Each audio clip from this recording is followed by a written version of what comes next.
ತುಂಗಭದ್ರಾ ನದಿ ದಂಡೆಯಲ್ಲಿದ್ದೀವಿ. ಇಲ್ಲೊಂದು ಚಿಕ್ಕ ಡ್ಯಾಮ್ ಮಾಡಿದ್ದಾರೆ. ಈ ಕಡೆ ಕರ್ನಾಟಕ, ಆ ಕಡೆ ಆಂಧ್ರ. ಈಗ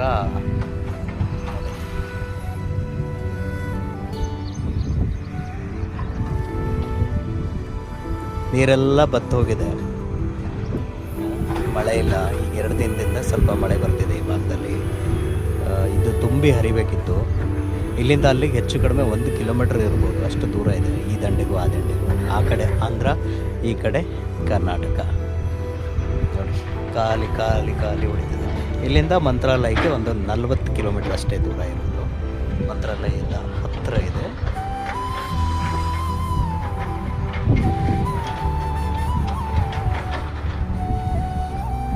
ಆಂಧ್ರದವರು ಕರ್ನಾಟಕಕ್ಕೆ ಬರಬೇಕಂದ್ರೆ, ಕರ್ನಾಟಕದವರು ಆಂಧ್ರಕ್ಕೆ ಹೋಗ್ಬೇಕಂದ್ರೆ ಈ ಬೇಸಿಗೆಯಲ್ಲಿ ಒಂದು 6 ತಿಂಗಳಲ್ಲಿ ನೀರೆಲ್ಲ ಸ್ವಲ್ಪ ಕಡಿಮೆ ಆದಮೇಲೆ ಇದ್ರ ಮೇಲೆ ನಡ್ಕೊಂಡು ಹೋಗ್ತಾರೆ. ಹೋಗ್ತಾ ಇದ್ದಾರೆ.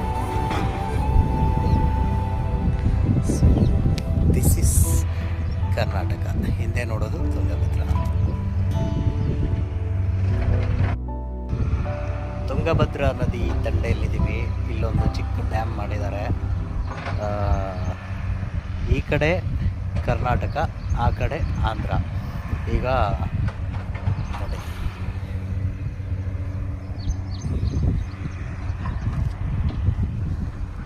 ನೀರೆಲ್ಲ ಬತ್ತು ಹೋಗಿದೆ, ಮಳೆ ಇಲ್ಲ. ಈಗ 2 ದಿನದಿಂದ ಸ್ವಲ್ಪ ಮಳೆ ಬರ್ತಿದೆ ಈ ಭಾಗದಲ್ಲಿ. ಇದು ತುಂಬಿ ಹರಿಬೇಕಿತ್ತು.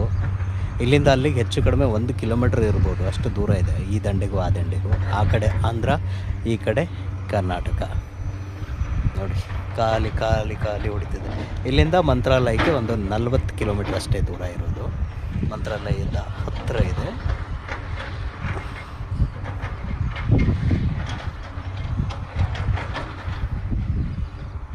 ಆಂಧ್ರದವರು ಕರ್ನಾಟಕಕ್ಕೆ ಬರಬೇಕಂದ್ರೆ, ಕರ್ನಾಟಕದವರು ಆಂಧ್ರಕ್ಕೆ ಹೋಗ್ಬೇಕಂದ್ರೆ ಈ ಬೇಸಿಗೆಯಲ್ಲಿ ಒಂದು 6 ತಿಂಗಳಲ್ಲಿ ನೀರೆಲ್ಲ ಸ್ವಲ್ಪ ಕಡಿಮೆ ಆದಮೇಲೆ ಇದ್ರ ಮೇಲೆ ನಡ್ಕೊಂಡು ಹೋಗ್ತಾರೆ. ಅಲ್ಲಿ ಹೋಗ್ತಾ ಇದ್ದಾರೆ. So this is Karnataka.